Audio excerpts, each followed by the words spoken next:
Sujak ini menunjukkan sikap berani kepada Allah. Misalnya ada orang berdoa, ya Allah ampunilah saya kalau engkau mau. Kalau Allah mau. Kasihanilah saya ya Allah kalau engkau mau. Itu doa orang songong. Atau sama saja, ya Allah berilah saya rezeki dikit aja.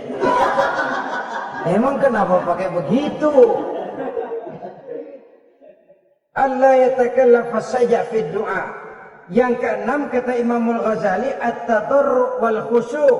Dengan tadarru' dan khusyuk, dengan sikap tawadhu, benar-benar ya seperti kita lah kalau datang memang menghajatkan pertolongan dari seseorang, segala action kita atur supaya hajat kita itu kabul, kan begitu. Kadang-kadang istilah orang kalau perlu ngesor mah ngesor lah, yang penting permintaan dikabulkan, gitu saja. Kita lihat sekarang ini, ramai orang bicara soal film-film Parno. Kelihatannya pendatang-pendatang baru, pokoknya asal bisa main dah, bugil ya bugil dah.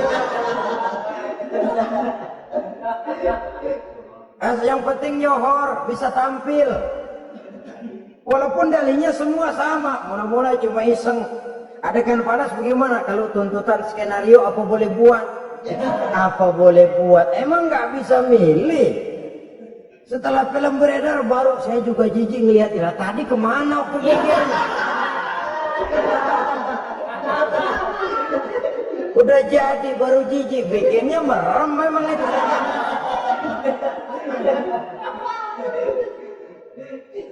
Tapi ada satu analogi, asal bisa main, asal bisa tampil di layar, apa saja jadi taruhan sudah, bugil ya bugil lah, gak soal lah, pokoknya bisa main, tampil, nyohor, masuk koran. Udah seperti kata-kata orang Arab, bul ala zamzam fatu'raf, kalau pengen terkenal kencingin sumur Zamzam. Artinya apa? Bikin yang aneh-aneh, yang orang gak kerjain, ntar ngetop. Yang ngetop lempengan jeleknya. Sumur Zamzam dikencingin, kan nyohor itu. Sedunia orang kenal. Kenapa? Gila. Saudara-saudara kaum muslimin rahimakumullah, sangat kita sayangkan kalau lalu orang berlomba-lomba dengan cuma modal paha mulus, wajah cantik, dimauin apa saja mau lalu bisa tampil. Akibatnya yang jadi korban adalah anak-anak kita. Disuguhi tontonan-tontonan yang meracuni jiwa mereka.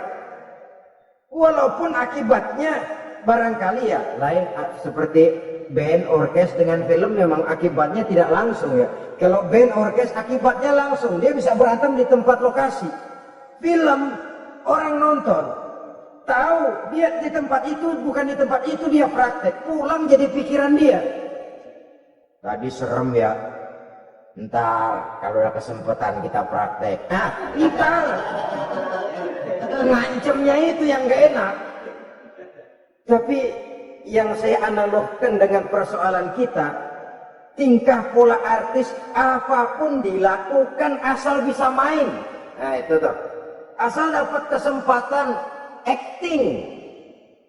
Dalihnya ya tuntutan skenario lah, iseng lah, macam-macam lah. Tapi yang jelas satu target, saya harus dapat kesempatan main.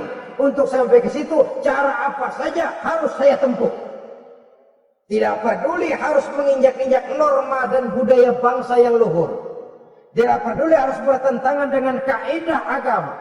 Tidak peduli hasilnya meracuni umat masyarakat, terutama generasi muda. Yang penting kan ngetop. Saudara-saudara, baiklah ya, itu soal lain. Tapi soal kita ialah at-tadarru wal khusyu'.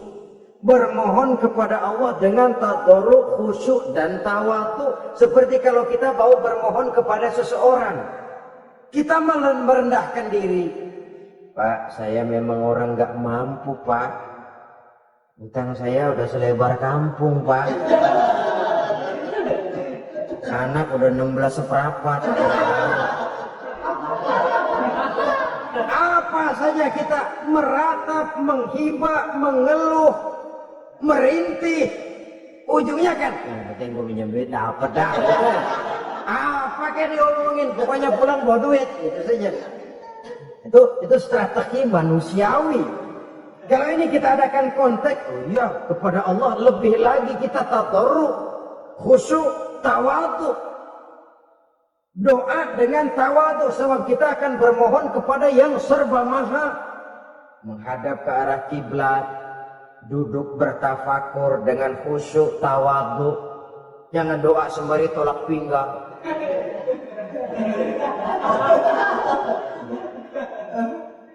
Yang ketujuh kata Imamul Ghazali, ayyujzimad du'a wa yuqina bil ijabah. Hendaknya dia menjazamkan doanya itu dan yakin bahwa doanya akan dikabulkan oleh Allah.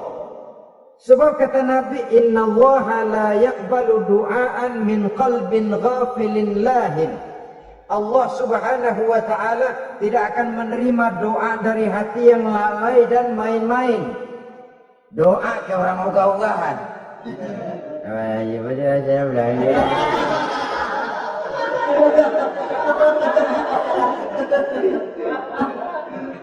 Kali malaikat nyongok dong, lu minta apa lu?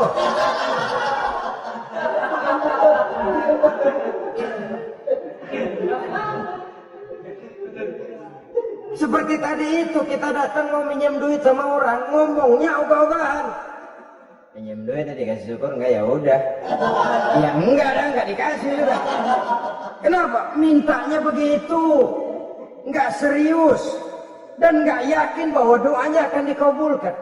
Kalau kita sudah punya keyakinan, jangan-jangan doa saya enggak diterima Allah. Enggak. Ana kata Allah, ana inda dhanni abdi bi. Aku sih bagaimana menurut sangka hambaku kepadaku saja. Kalau sangkanya baik, aku baik. Kalau sangkanya doanya dikabulkan, aku kabulkan. So itu doa harus dengan pasti dan harus dengan yakin doa itu akan dikabulkan dan meluruskan harapan, membenarkan cita-cita, meluruskan maksud apabila doa itu dikabulkan oleh Allah Subhanahu wa taala. Saudara-saudara, oleh karenanya jangan doa setengah hati. Jangan berdoa sambil main-main. Apalagi menghadap kiblat dengan dua tangan terangkat sebagaimana dicontohkan oleh Rasulullah sallallahu alaihi wasallam. Bahwa berdoa tanpa mengangkat kedua tangan pun Allah tahu, Allah dengar, tapi kelihatannya kurang serius. Seolah-olah terserah ada Tuhan, mau dikasih ya kasih, enggak ya udah. Seolah-olah kita tidak serius dalam berdoa. Kemudian yang berikutnya kata Imamul Ghazali, ayyaftatahad du'a bi dzikrillah fala yabda'u bi su'al. Hendaknya dia mulai berdoa itu dengan menyebut nama Allah, berzikir kepada Allah, fala yabda'u bi su'al, jangan langsung memulai dengan permintaan. Ini tata krama etisnya. Sama juga orang kirim surat, salam sejahtera kami haturkan. Padahal mah nggak ada itu juga nggak apa-apa. Itu kan maksud mukaddimah saja. Besar harapan kami semoga Bapak dan keluarga di sini pun berada dalam keadaan sehat walafiat. Selanjutnya kami telah dengar dari berbagai teman tentang kedermawanan Bapak, tentang bantuan Bapak di berbagai bidang yang menyangkut sosial pendidikan.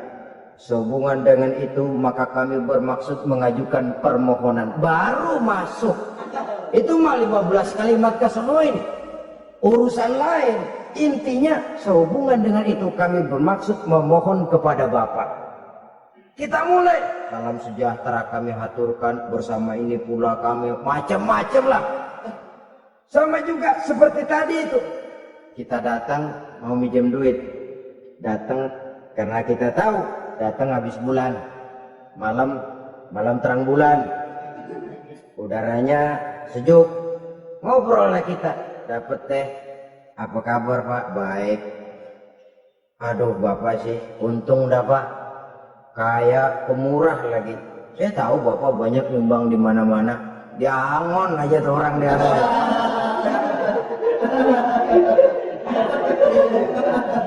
Kira-kira udah mau telap aja baru dikedet.